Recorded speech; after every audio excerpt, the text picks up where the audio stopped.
Time for us to get into our conversation. Listen, it is top of the hour, a minute after 11 p.m. Central African time. Now, I want to give you a view in mind. Have this in mind, or just head over to YouTube or Facebook and you can watch this happen as it goes.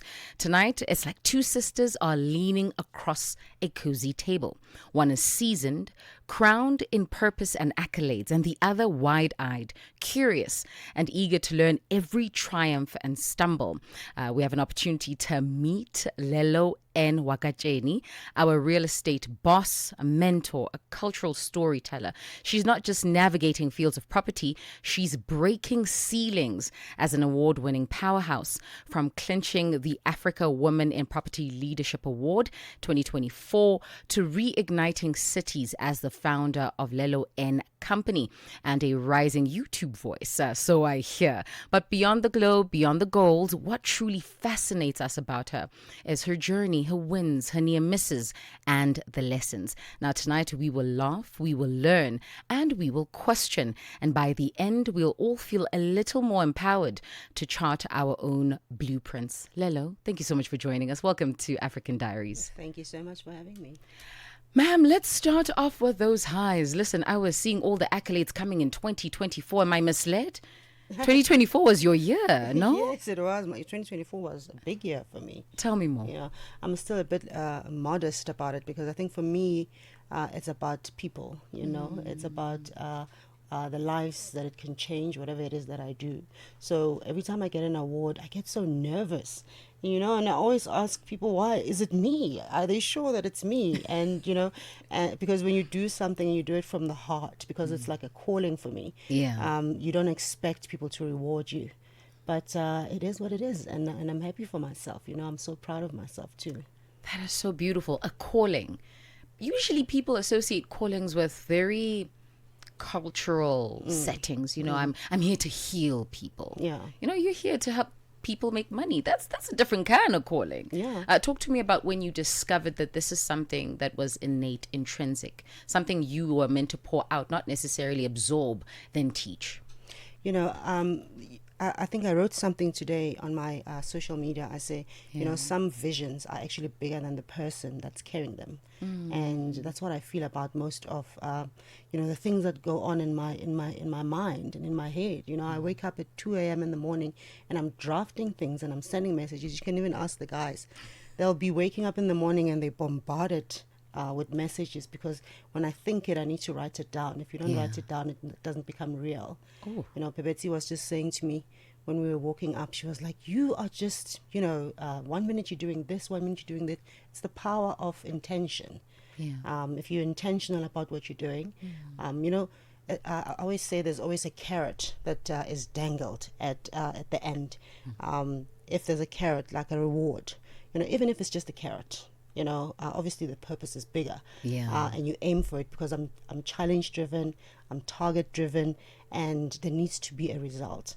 And I always tell myself, there is no ways that a person who works as hard as I do, who takes as many knocks as I do behind the scenes, because mostly people just see the glitz and the glam and the social media. They don't know what happened on that day, and I'm just excited. I'm happy for myself. I'm happy that I'm getting recognized. With the WOW Summit, it's especially, that's when I realized that I carry such a great name, and I'm proud of myself this year. I think this year, especially this half of the year where it's like 4 months left to 2026, is where I said to myself, I'm going to recognize myself a little bit more and just be proud of myself a little bit more. Chatting to a friend earlier today, and he says to me, your mom must be proud. I said, she has to be, because I promise you, I think it's a season for me, or maybe it's because I'm feeling August because it's Women's Month. Oh, come on, man. Why? I don't know, but I just felt like it's time. So many times I've been too modest. I've been too quiet. I've been too behind the scenes. And I think it's time for me to take my power. Sure. Let's talk about that. Why modesty? What is that? Who you think you naturally are? What's the context for this modesty? I think naturally I'm a very private person. I always say, if it wasn't for the business that I do, I probably won't be on social media. I like behind the scenes. If I had to be, creating film, I'd rather be a director. and curate what happens on camera, not and just be behind the scenes. I just love it because I love having a spotlight shown on other people, and I love having. For me, it feels so great when someone says, "Because of you, I did it," and that's why I associate it with a calling. And you said something, I didn't even answer your question, that most people associate calling with culture. For me, it's that feeling that keeps you up at night and it wakes you up in the morning. So you're up the whole night, but you're the earliest to wake up. You don't get it. And when you count and you sit and I'll become aware, you realize, I only slept 3 hours. You know what I mean? I had a friend who said to me, it's good you sleep 3 hours. If you sleep more than 3 hours, then you'll be tired throughout the day. And I just took that and ran, so... A calling for me is it's purpose, just feeling good about somebody else achieving something. There's a new intern in my office. Her name is Mabatu, and she's so hungry. She reminds me so much of myself. I'm so scared of her. Not scared of her in a bad way. I'm scared of missing it. Because I want to give her my all. I just want to first see if she's ready for it, because sometimes I'll think she's ready for it and whatnot by what it looks like, and then she's not ready for the challenge. She's been saying to me, why aren't you giving me attention? I said, you're not ready for it. I've given you a task. You didn't even do it. Until you do it, I won't talk to you. And also my training style is very combat. It sounds like Mortal Kombat right there. I want to just regress. You've said so much. I love the fact that you pointed out that your schedule is quite hectic. I've seen that with a lot of CEOs, right? Barely any sleep, always on the move, always on the grind, always writing down these concepts and sending them to the team, and you name it. My gauge is, when do you have time for yourself? Because this calling is an outward thing, right? You're giving people, you're giving the business, you're giving life. When do you have a moment to gauge you, to resuscitate, to nourish yourself? I think in the wee hours of the morning, I have time for myself. That time where I'm able to think, I'm able to have an idea and jot it down and write it down. I record myself a lot as well. That's the time for myself, because that's the time that makes me happy. And then, hanging around with my team and people that really see the vision and want to be there, not wanting to disappoint them. I've got some members of my team that really do see the finish line. And I've got to carry them there, so I don't have time to slack. But in between those moments, there is time for myself, because like I said, it's a calling. So I enjoy doing what I'm doing, especially when one or two or three members, there was a goal that we set and they achieved it. That's time for myself, because I get to enjoy those moments, and obviously we do rewards where we go for dinners, we go for lunches. I think this month we're going for paddle. Nice. Yes. So we do have some sort of rewards that I set for my team, because at the end of the day, mine was, especially when I did high earning realtors, I said I just wanted to teach black realtors especially, and I'm sorry to say black, but I think the industry is so full of successful white people real estate agents, and not so many black people real estate agents are successful. They're winging it, and for me, I think helping them realize mentality is what makes you make it in this industry, and achieve. It makes me rich too. It makes me wealthy. It makes me rich with knowledge. It makes me rich monetarily, because if I can help you win, I win. Sure. The voice of visionary South African entrepreneur, real estate strategist, and driving force behind Workshops of Wealth, the WOW movement, joining us in studio this evening. Her name is Lelo N Wakagatsheni, and we're talking all things real estate. We're talking all things Lelo, and we're going to end off with quizzing Lelo, right? Because I love the fact that you said that your style of training is combat. So these questions should be nothing but a piece of cake for you. Questions that we have, the quiz questions. Whenever you're unprepared, you realize, but I knew that. Why didn't I get it right? Because you're under pressure. That is fair. I want to talk about mindset. Okay. Oh, that was so powerful. You said that it is the the mindset shift that is required that will then make generate the funding that will position you in the right places. What mindset do you think Africans carry that sort of leaves them second best? Pity, victim mentality. And I always say we are victim of the people we hang around with. We are victims of the situations that we put ourselves into. Yeah. We are victims of our thoughts. We are victims of the spaces that we place ourselves in. Because you have a choice. You know, at a certain age, you know, when you're younger, your upbringing, your parent or your mom being a drunk or always bringing man or whatever the situation is, you know, because obviously as black people, we didn't get a head start. You know, from back then was apartheid, blah, blah, blah, and all that shenanigans. But we didn't get a head start. I mean, we were placed in townships. There's nothing, glorious about being from the township, you know, because townships were built to limit black people. That's why there's small earths.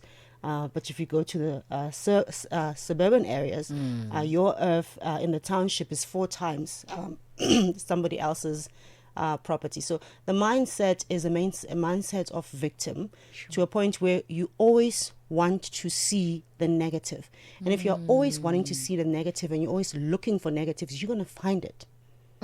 You know, you're going to find it. So, like I said, I had a friend called Charles, and he said to me one time, you know, you are very successful in sales because you are so good at living for now and ignoring negatives.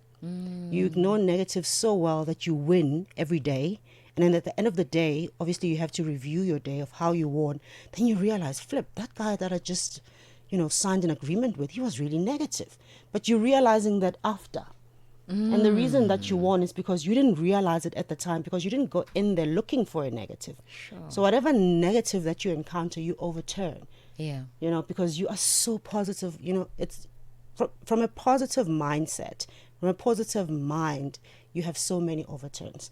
But from a negative mentality and a negative mindset, you just have, you can't pour from an empty cup. Sure. Yeah.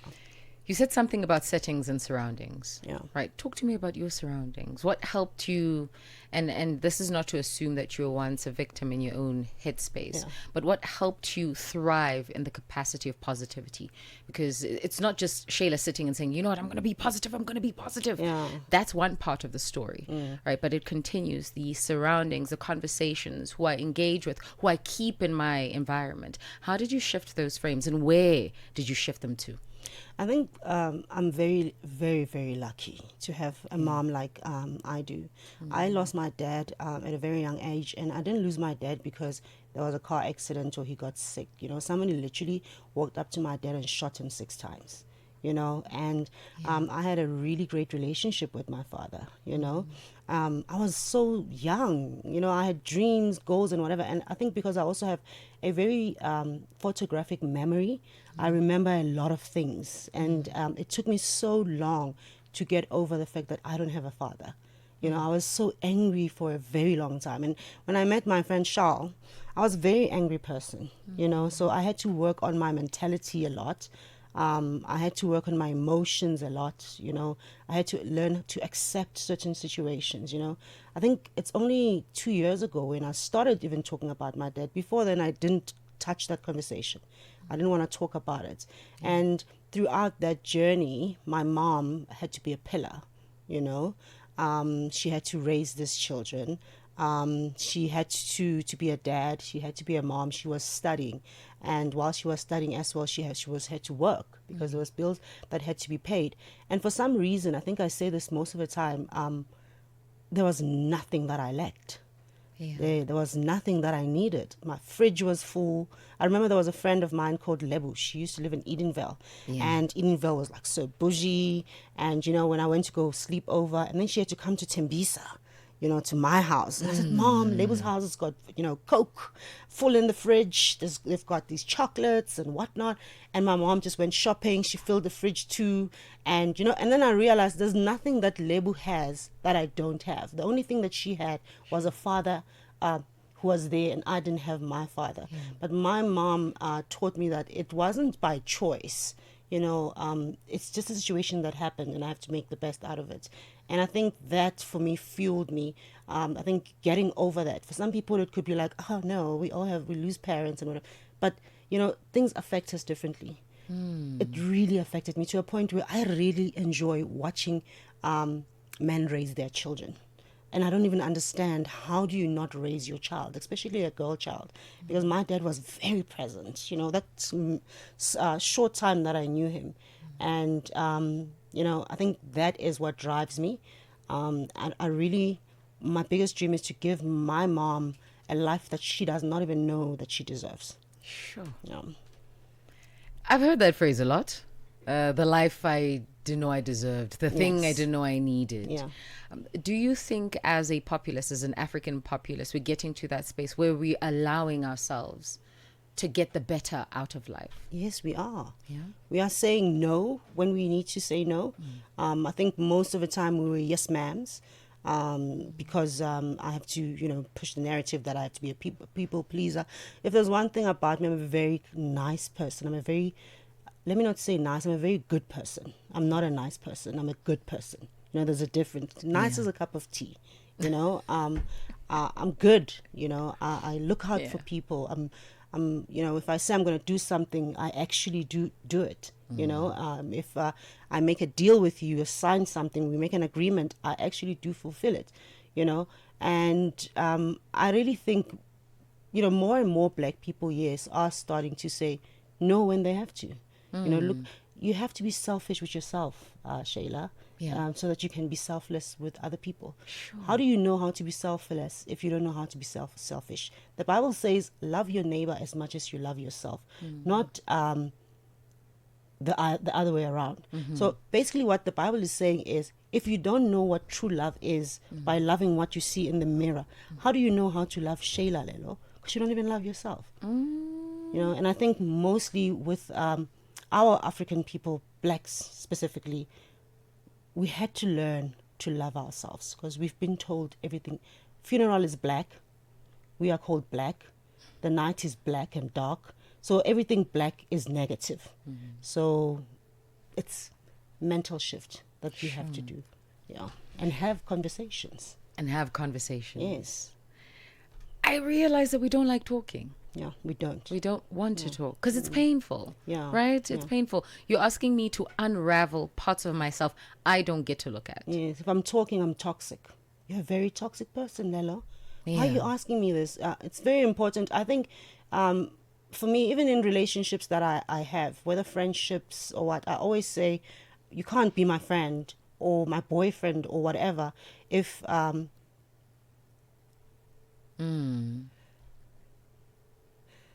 Okay, you can't be my friend if you, what do you call it?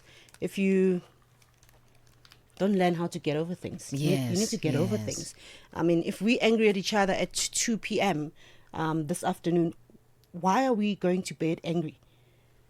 You need to be a person that learns how to let go and get over stuff. Yeah. Okay, and how you learn to do that is talk about it. If you make me angry, I need to let you know. And if somebody tells you how they feel, you have no right to deny that.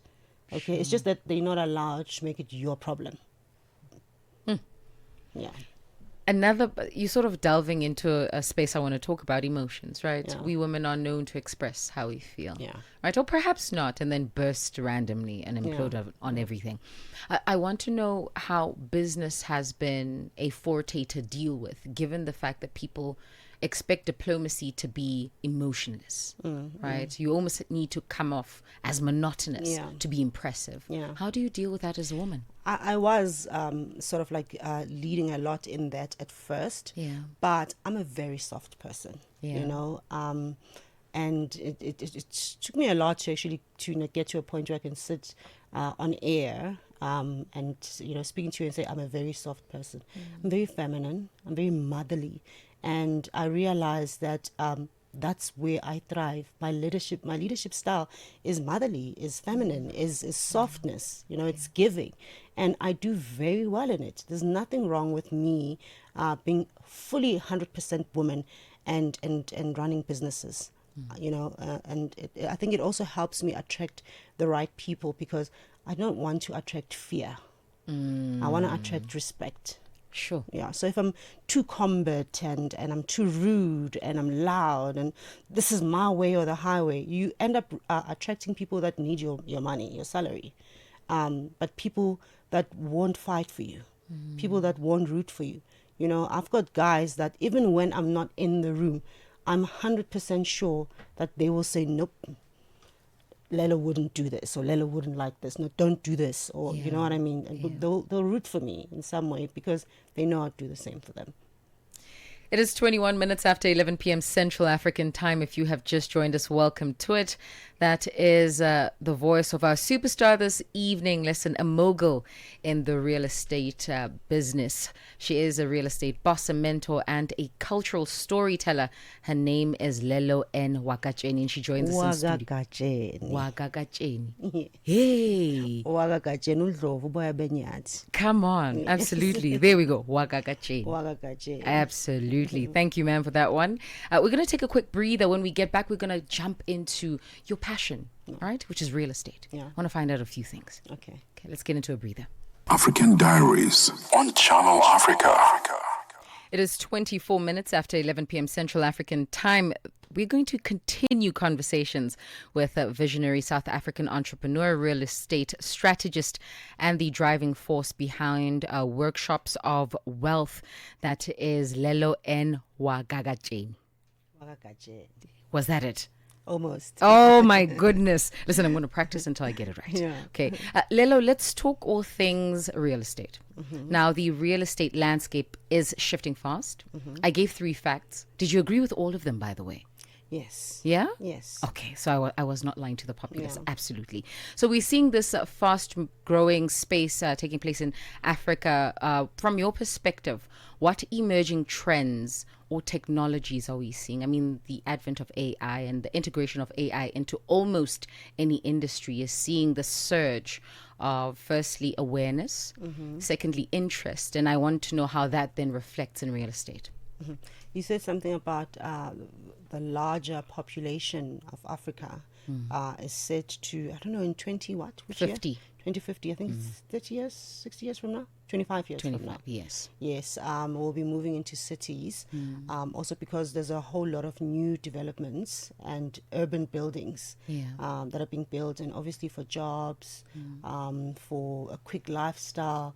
You know, I think now they're saying about 45% agree of Africans that they will be moving to cities by then. Okay. You know, because obviously it's business hubs and it's closer to jobs.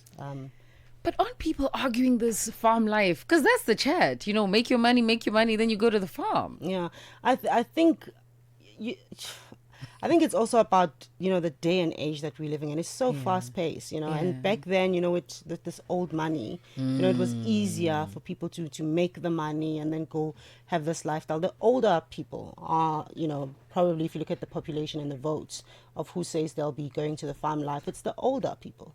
But the younger generation definitely is looking toward being in the city for a fast-paced life. People like accessibility. So the access is what drives people to move more into cities. Maybe when they get older, then you see a shift of them moving to more of the farm life and the plots and stuff. But that then begs the question, if we are fast developing these urban spaces, will there be room for farms? Will we find farms? Like, I'm trying to gauge, because the space doesn't change, right? And if we're urbanizing most parts of the space, then where are we going to find the farms? I think 45% of the spaces right now in 2025 is just urban. City, moving away from the farms, because even the land that has been bought is used for city life, is used for developing business hubs, malls, like you said, you know, office parks, you know, so I do maybe think that the farms will eventually disappear. They'll disappear, they can't. Well, how are we going to eat? They'll eventually disappear. Maybe they'll just be there for agriculture, because I mean there's zoning in land, so you can't build property in an agricultural zoned land that's meant for agriculture and farming. You can't go now and put up a whole building there. Let's zero in on South Africa. Now, commercial real estate saw over 27 billion in deal flow in 2024, with a pivot into living, healthcare, and education-linked assets. Now, what are the sectors that you're watching out for specifically in 2025, and where do you see opportunities for savvy entrepreneurs? Can you repeat that? So, where do you see opportunities for savvy entrepreneurs? What are you currently looking at in terms of these particular sectors? So, that's living, that's healthcare, that's education linked assets that are now being purchased and invested in. What's more trendy now for somebody who's sitting and thinking to themselves, I want to be a real estate agent, but I don't know which sector to focus on. Or I want to buy property or invest in property, but I don't know what's trendy and what's proving to be fruitful at this stage. It depends on appetite, and then it also depends on capacity to buy. Yeah. So there's not really a trend, every trend is driven by your pocket, and the category that you fall in. There's high net investors who invest in commercial buildings, your office parks, they invent, industrial, and they buy land and turn it into industrial storage, logistics. There's Atterbury who put up a large piece of land in Pretoria, and they're turning that into a logistics hub where literally you just tell them how many squares you want, for storage, and they built it for you, and what you're going to use it for, and they build it for you. So it depends on appetite. And then you've got people, before you'd get investors investing in I think student accommodation, but we're seeing less and less of that now with the NSFAS issues and all of that. You know what I mean? Yeah. And then you've got, I know I'm very busy in building complexes myself. I'm building a complex right now for a client.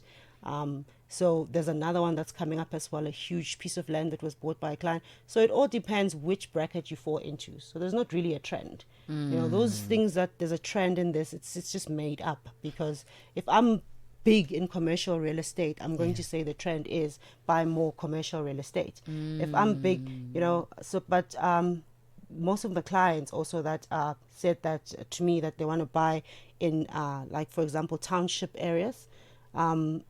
I look at your pockets, I look at your finances, I look at your capacity, then I advise. If your capacity is beyond buying in townships, I would not advise you to buy in a township. The client that I'm building currently busy now finalizing their complex, I said no to them. We were actually going to look at a property in the township, and I said no, don't do it. It depends your scalability that you want, how quick you want to grow. Are you an investor that wants to buy, fix and sell? Are you an investor that wants to buy long term? So the trends are different. Let's talk about that U.S. market and housing relationship. A lot of us don't understand it. When the U.S. housing markets drop, we see a drop in South Africa. When they rise, we see a rise in South Africa. What's that about? What's the relationship there? I think it's the World Bank. Okay. Yes, because rates and all of that are affected, depend on the World Bank. So what that says also affects our bank as well, this side. I see. And then in terms of buying property across the continent, for somebody who's saying, listen, I am looking to become an owner. I want to own property that I am going to use as a residential platform for very many people. What countries are you looking to invest in at this stage? South Africa. Okay. You said that too quickly, Yes, girl. South Africa. South Africa is the best place to invest right now. Okay. I think I speak Swahili, so there's a real estate agency that I work with in Tanzania. I think you've mentioned it at the beginning of the conversation. They've got clients that are buying a lot in South Africa. Then there is an agency owner as well in London. She's got a lot of clients as well that are buying in South Africa. So there's not even more than enough proof. There's a lot of Europeans. You spoke Cape Town. Cape Town is like your Malibus, and you spoke about why it's so expensive. It's because of the accessibility, the ocean, so it's about lifestyle. Joburg is more about business. It's a business hub. Yeah. So South Africa is the best place to buy right now. I want to understand the fascination about Cape Town. I mean, you did say that it's a lifestyle, but aren't there any other African countries that are creating that ambiance? Is my question. No, it's not the same. It's not the same. The buildings, the Yeah. infrastructure, Yeah. because I'm sure there's other African countries with ocean views and stuff, but nothing does it like Cape Town. So yeah, and mostly Cape Town attracts foreign investors. Europeans, like I said. People from other African countries are Americans. When they think of investing in Africa, it's always Cape Town, because it's more like what they're used to: the beaches, the accessible hubs. You can walk to a mall from where you live. You know what I mean? So Cape Town is more about lifestyle. If you're working hard from Joburg, where it's a business hub, when you're thinking of relaxation, like when you were thinking of city life versus farm, you think in Cape Town. Sure. It's like a full-time resort. Full-time resort. Yeah. Well done to Cape Town, I suppose. Let's boil down to people who are looking to purchase property, right? That's another craze for people who have just stepped into the working world. They want to now own property. And there is a school of thought that says that now is not the time. Yeah. Is that true? It is. Okay. There's never not a time to buy property. Okay. It's always time to buy property. I think now the repo rates are going a bit down now. They're easing up. I think during just after the lockdown, everybody was buying property. Because obviously I think it was about 7%, right? And then it skyrocketed up to about 12, and then it went down to, I think now it's about 10.5%. But besides that, it's always the right time to buy property. If you have a proper consultant who looks at your finances, who looks at your affordability, who looks at your disposable funds, and advises you property, where to buy, how to buy. I think also just removing the trend of, especially with young people, because more and more young people are thinking that it's hard to buy. But if they can just remove this social media lifestyle of sentence, and start where they are, they'll realize it's always the right time to buy. The voice of real estate boss, mentor, and cultural storyteller. Her name is Lelo N Wakagatsheni. Wakagatsheni. Yes. Okay, Lelo. Time for us to get into some quizzing, right? 10 questions is what I've got for you. And essentially, this is to find out how much you know about real estate across the continent. Let's hope I don't get nervous and then think No. when I've left, I should have said this. Oh, no. Why did I say that? For the most part, true or false, multiple choice, so we're taking it easy. Are you ready for me? I'm ready. Question number 1. Africa's overall real estate market is expected to grow from a total of 233 billion USD in 2025 to over 332 billion in 2033. Is this true or false? That is a lot, but I think that's true. Are you sure? Yes. 110%. Yes. Well done, ma'am. That's true. We need to flex these things. Gauge. We need to gauge. All right. Multiple choice. Which African country held the largest share of real estate market in 2024? A, Egypt. B, Nigeria. C, South Africa. Or D, Kenya? Is it Kenya? I will read the question again. Which African country held the largest share of real estate market in 2024? Your options: Egypt, Nigeria, South Africa, or Kenya. I have no idea. Listen, ma'am, take a wild guess. I'm going to say Kenya. You're going to say Kenya. Are you sticking to that? Yeah. It can't be, ma'am. You said South Africa was the one. I don't know. I think It is the one. it's the cameras. Listen, you still have 50%. We're working on 10 questions, so we're going to keep it going.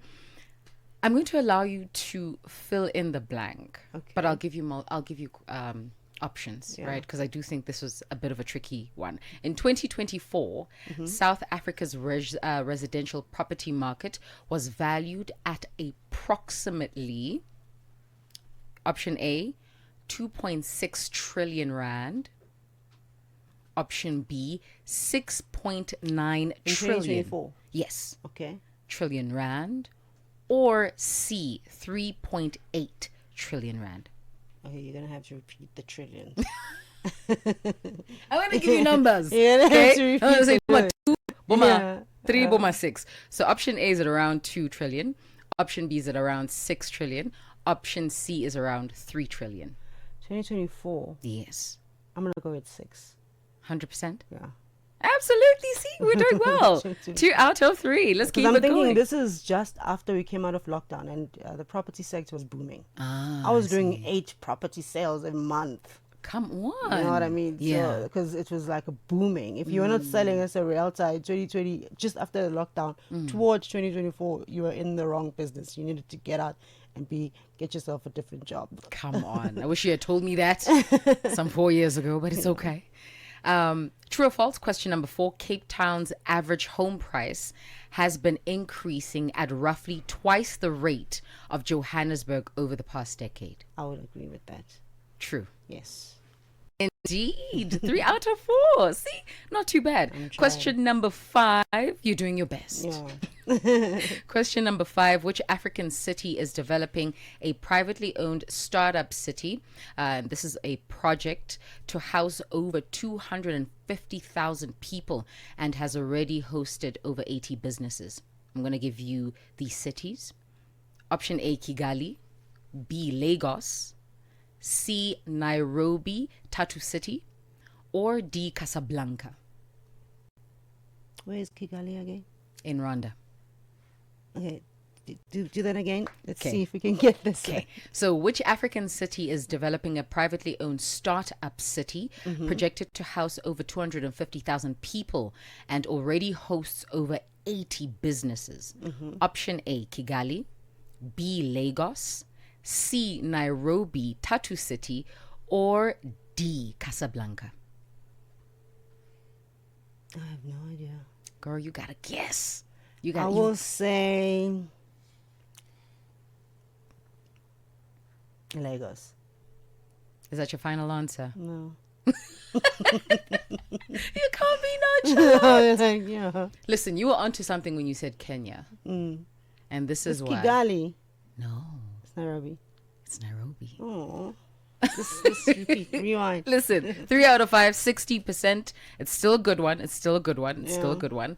And you know what we're going to do? We're going to take a bit of a breather so you can breathe in, breathe out, right? And then when we come, we'll ask you the last 5 questions. Okay. How's that? Yeah, that's cool. All right, a quick breather. Turn the page. Ken Diaries with Shayla Kumana. 18 minutes before the show comes to an end. If you've just joined us, welcome to it. Listen, we are still quizzing Lelo N Wakagatsheni. Yeah. Oh my goodness, I feel like a superstar. Someone give me my flowers. She is an absolute superstar joining us here in studio, doing the absolute most in the spaces of real estate businesses, from being a mentor, from being a business owner, from being somebody who has accolades in this field. She shared, of course, her thoughts, her views with respect to what is currently taking place in the industry, and also shared parts of herself with us. And so now we are quizzing her, and we continue with the quiz. I gave you a bit of a breathing I moment. hated multiple choice, by the way, at school, hey? You Because I would be like, why don't you just ask me the question and you know, I'll answer it myself. Why Do you have want to us to- confuse me? Do you want us to admit the multiple choice? I don't know. Keep going. Okay. Question number 6, right? We 3 out of 5 right now. Question number 6, which African city has been ranked among the world's fastest growing for high net worth individuals, making a magnet for luxury real estate in those particular cities? I'll give you the options. Shall I give you options? Yes, no? Okay. Option A, Johannesburg. B, Nairobi. C, Cape Town. D, Accra. Cape Town. Is that your final answer? All right, ma'am. And there we go. You see, 4 out of 6, 4 out of 6. I'm going to allow you to fill the blanks, right? The average rental yield for residential property in Africa's emerging markets often ranges between X and Y. I need you to give me those percentages. Give me options. All right. If I'm going to give you options, I will say between 2 and 4%, between 3 and 5%, or between 6 and 9%. 6 and 9. Is that your final answer? Come on, well done. We're keeping it rolling. I love this, rolling with the times. Question number 8. Nigeria's Eco-Atlantic project is being built on the reclaimed land from the Atlantic Ocean. Is this true or is this false? Repeat the question, please. Nigeria's Eco-Atlantic project is being built on the reclaimed land of the Atlantic Ocean. Is this true or false? True. True? You sure? Yeah. Come on. I'm loving this. I'm getting excited. All right. Multiple choice question number 9.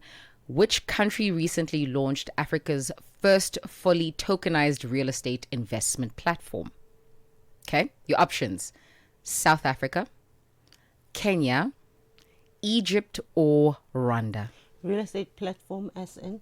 So, tokenized real estate platform allowing fractional property ownership through the blockchain. Okay.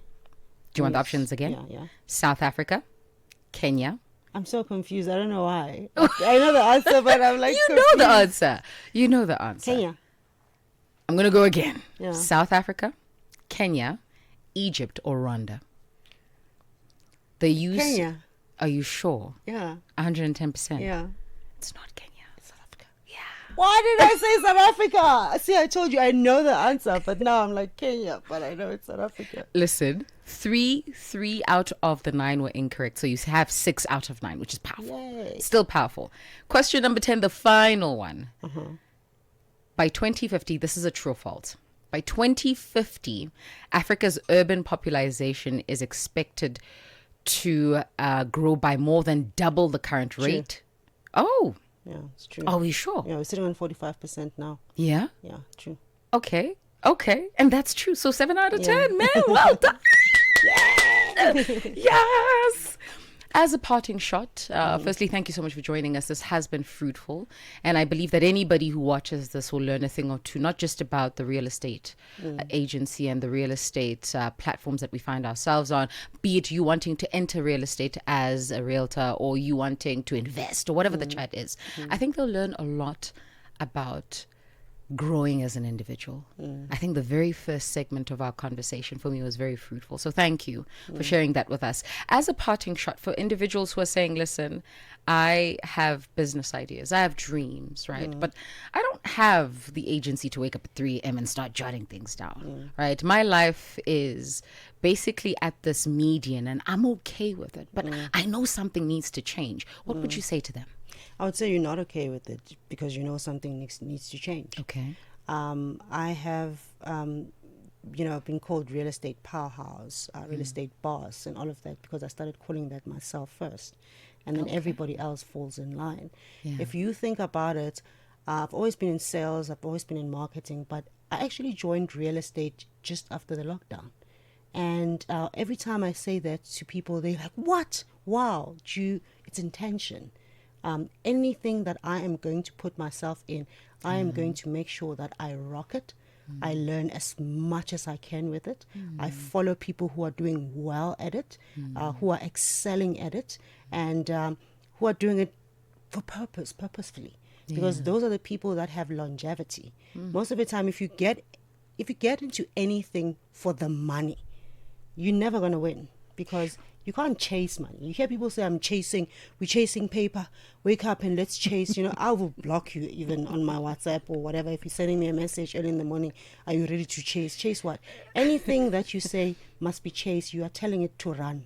Because if you're going to chase something, you're chasing it because it's running. So why are you chasing success? Why are you chasing money?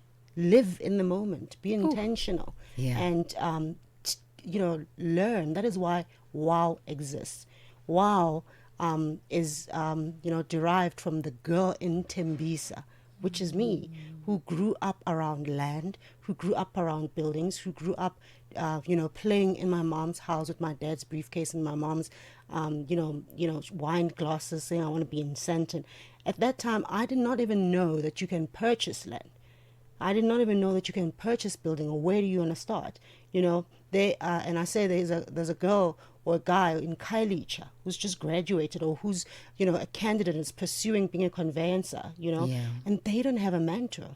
So WOW actually all of those people are going to be in the same room. It's never happened. You know, it's the industry's first. That's why I say some people carry vision that is bigger than them. And, you know, with WOW, I really think I'm talking about myself, because where have you seen it where banks, valuation companies, where entertainment company as well, which will be joining us, because, you know, they teach people about entertainment and to make it in entertainment. And most of the time what happens to entertainers, soccer players, musicians, what happens? They have no assets. So putting them in that room as well, you're going to have people that never thought they'll ever meet a real life attorney. You know, people that banks are actually going to be sitting in the WOW Workshop of Wealth room with their future clients. You know, there will be students from UNISA. There'll be students from universities who are going to graduate soon. And as soon as they graduate, if you are in that room, you are the first person they're going to be thinking of. So, you know, WOW is happening with or without you. With you, it will be greater. So if you are a brand and you're a partner, you need to be in that room. Listen, before it happens without us, tell us where, when, how. It's happening on the 18th of October. We will have a reveal of the venue in Sandton on all the socials. Watch out, and on our website as well, it will be announced. Yes, but the date is 18 October, so clear your schedule. It's a full day event. It starts at 8 o'clock. It ends at 6 o'clock. So it's about education. It's about knowledge. We will have panels for valuation. That's a gap we have in South Africa, according to Services CETA, where an investor, person who's just saying, I want to start investing in property, probably inherited, or probably sold something and made saved, and they don't know how to evaluate a property. It's oversold to them, you know. So we will have valuation companies like Lightstone and CMA who've confirmed their participation. Those are the biggest valuation companies. You know, you don't get bigger than that in valuation. They'll be having a panel discussion. You will have financing companies that'll be having a panel discussion on that stage. You will have real estate veterans and new real estate agents who are doing really well on a panel. You know, you'll have ACPROP, which is a new listing platform by Witness Mdaga. Do you understand what I'm saying? And who does that? You know, that's what I'm saying. It's stories from regular people who just decided they just want to be great. You know, they don't want to be, I'm okay, but there's something missing. There's no such thing. It's either you're okay or you're not. Hello, this has been a pleasure. I think not only have we laughed, but we've learned, and truly, I have enjoyed myself thoroughly. I hope you've done the same. Thank you for joining us. Thank you very much. All right, we're going to try with your surname again one more time as I stretch. The voice of real estate, boss, mentor, and cultural storyteller. Of course, she is the powerhouse behind WOW. That is Workshop for Wealth, right? Workshops of Wealth. Yes. Of Wealth. Yes. Workshops of Wealth. And we were told to mark our calendars in October. Please, the 18th. You need to be there somewhere in Sandton.